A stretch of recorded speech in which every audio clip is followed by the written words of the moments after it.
सबको आता है। कहा ये कौन बोलता है? लोगों ने पूछा कि कौन बोलता है? कहा ये तो आत्मा की आवाज है। आत्मा को ही परमात्मा कहा गया है। आपकी आत्मा आपका मार्गदर्शन कर रहा है, दिशा निर्देश कर रहा है। तो जो मार्गदर्शन करे, दिशा निर्देश करे, उसको गुरु कहते हैं। तो आपकी आत्मा तो आपका गुरु है ही है, यानी शिव आपके गुरु है। आप कहिएगा जब गुरु है ही है तो कहने का है, कहने आए इसलिए कि आपको मालूम है कि शिव गुरु है, लेकिन आपको ये मालूम है कि हमारे गुरु भी शिव है। और यदि मालूम भी है तो यह मालूम नहीं है कि उस गुरु को अपना गुरु कैसे बनाए, इसीलिए कहने आए। तो हम लोग यह कहने आए हैं कि उस गुरु को अपना बना लीजिए। और अपना बनाने के लिए क्या करना पड़ता है? कुछ बात है जिसको आप समझ लें। अपना बनाने के लिए क्या करना है? पहली बात, साहब हरिदानंद ने जो कहा है उनकी बातों पर चलिए। आपके मन में तुरंत सवाल होगा कि साहब हरिदानंद के हैं भाई, महादेव गुरु है, कई साहब हरिदानंद दीदी नीलमानंद कौन है? आप कहिएगा कि गुरु तो शिव है, तो साहब हरिदानंद और दीदी के हैं। आप कहावत सुनते होंगे गांव देहात में कि जो माए बाप का नहीं हुआ वो भगवान का भी नहीं होता। कहते हैं लोग, क्यों कहते हैं? क्यों कहते हैं? इसलिए कहते हैं कि परमात्मा तो सबके माता पिता है, लेकिन उनको हम आप देखते नहीं। माता पिता माध्यम बनते हैं। माता पिता जो हमारे हैं वो माध्यम बनते हैं, और उनके माध्यम से हम आप इस धरती पर आते हैं। इसीलिए लोगों ने कहा कि जो माध्यम का नहीं हुआ, यानी जो माता पिता का नहीं हुआ, भगवान का भी नहीं होगा।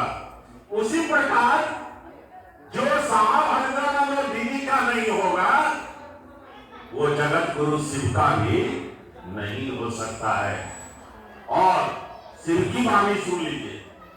पहले साहब जब बोलते नहीं थे तो उनके पूजा घर में चावल पर लिखा था। कोई सवाल करता था, उसका उत्तर लिखा जाता था चावल पर। एक सवाल के उत्तर में उसमें 2 पंक्ति आया है। क्या आया है?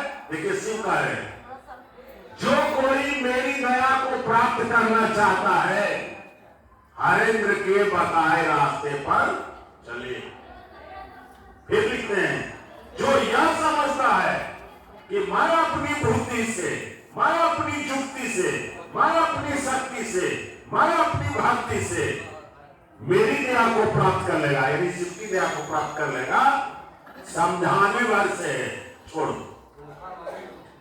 उसको समझाओ, और नहीं समझता है तो छोड़ दो। ठीक है? इसलिए दीदी, उस गुरु को यदि अपना बनाना है तो पहला शर्त है कि साहब हरिद्रानंद की बातों पर चलिए।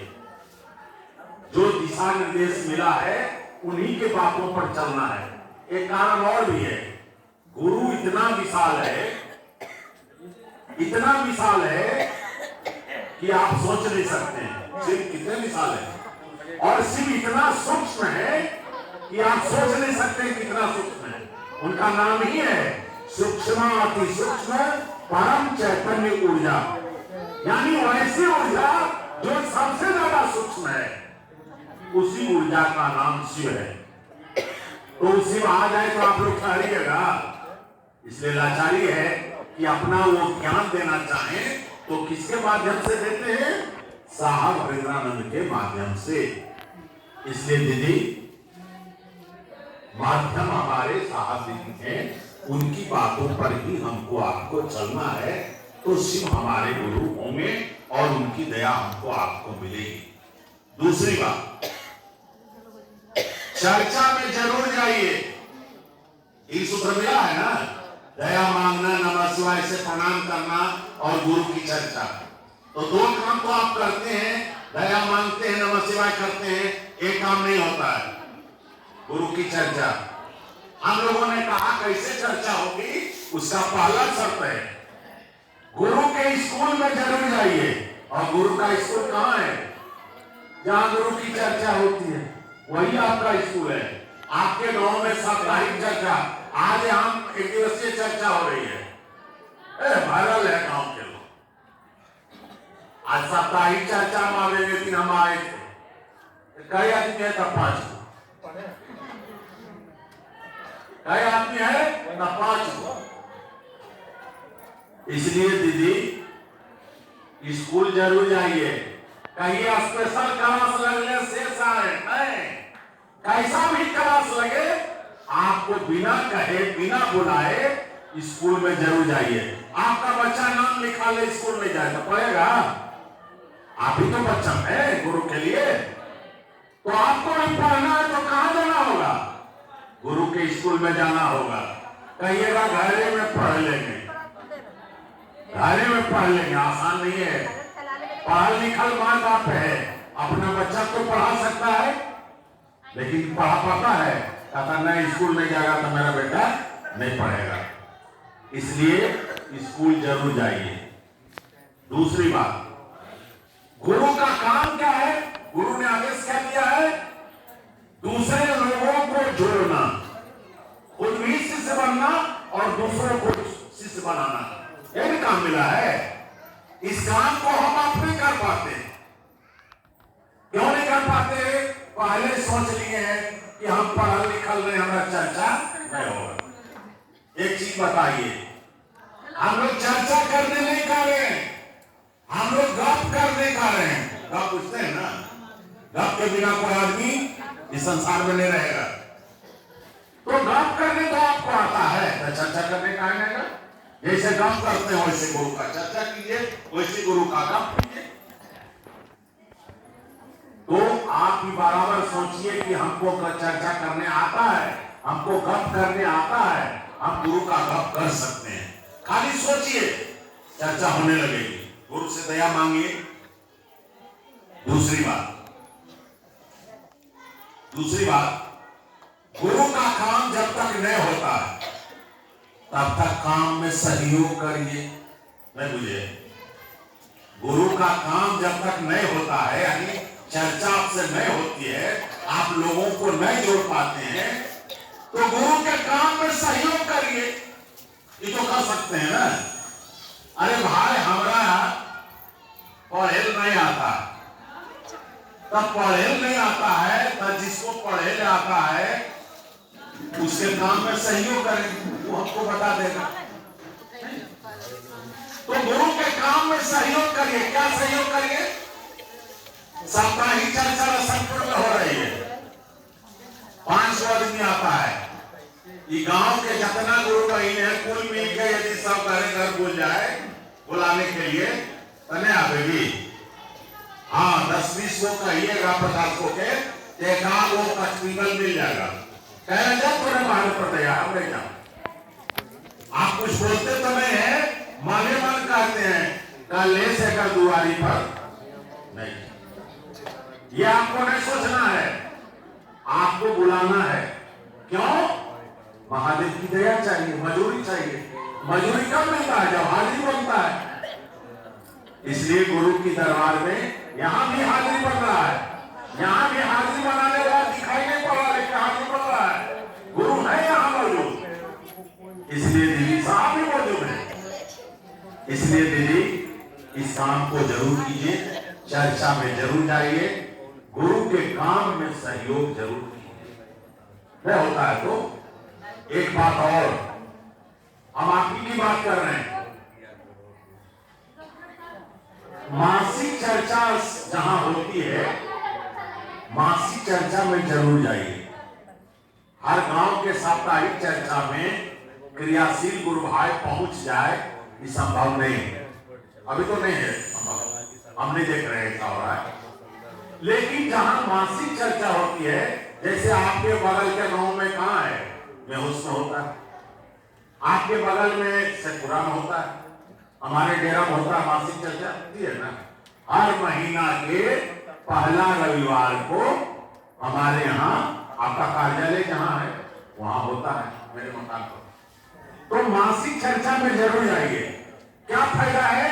वहां जाइएगा तो क्रियाशील गुरु भाई गुरु बहना का आपको चर्चा सुनने का मौका मिलेगा। और दूसरा फायदा क्या होगा? आप सुन करके अपने गांव के साप्ताहिक चर्चा में जब लोगों को बता देंगे तो आपको फायदा क्या होगा कि आपको याद हो जाएगा। नहीं बोलिएगा, बोला जाइए, बोल दीजिएगा, याद हो जाएगा। और दूसरा फायदा क्या होगा? जो चर्चा में नहीं गया उसको सुनने का मौका मिलेगा, वो भी लाभान्वित होगा। इससे गुरु कार्य आगे बढ़ेगा। गुरु काम कीजिए, गुरु का काम करिए, और गुरु आपके काम की जिम्मेदारी कौन लेगा? गुरु लेगा। हमारा काम का जिम्मेदारी आप लीजिएगा तो आपके काम की जिम्मेदारी कौन लेगा? गुरु लेगा। इसलिए गुरु का काम जरूर कीजिए, गुरु के काम में सहयोग जरूर कीजिए, और मन विचार केवल दोहराइए। एक बात जानिए दीदी, यदि शिव को आप अपना गुरु बना लेते हैं, 3 गो तल है, तल पूछते हैं ना, 1 तल्ला 2 तल्ला 3 तल्ला, 3 तल है। आई तीनों तल मलेगा, मन का ही 3 तल है। विचार कहां से उठता है? मन से। भाव कहां से उठता है? मन से। प्रेम कहां से होता है? मन से। 3 स्थिति है। जैसे पानी भाप बनता है और वही पानी जम करके बर्फ बन जाता है। 3 स्थिति है ना। पानी से किसी को मारिएगा, चोट लगेगा? लगेगा। आप बर्फ से मारिए, चोट लगेगा कि नहीं? तो तीनों का तासीर अलग है। उसी तरह से मन की जो ये 3 चीज है, विचार, भाव और प्रेम, तीनों का तासीर अलग है। जब आप शिव को गुरु मानते हैं तो विचार के तल पर मानते हैं। जब आप शिव शिष्टा में 3 सूत्र करने लगते हैं तो विचार भाव में बदल जाता है। विचार के तल पर आपके अंदर जो भाव है वह स्थायी नहीं है, बहुत खतरा है।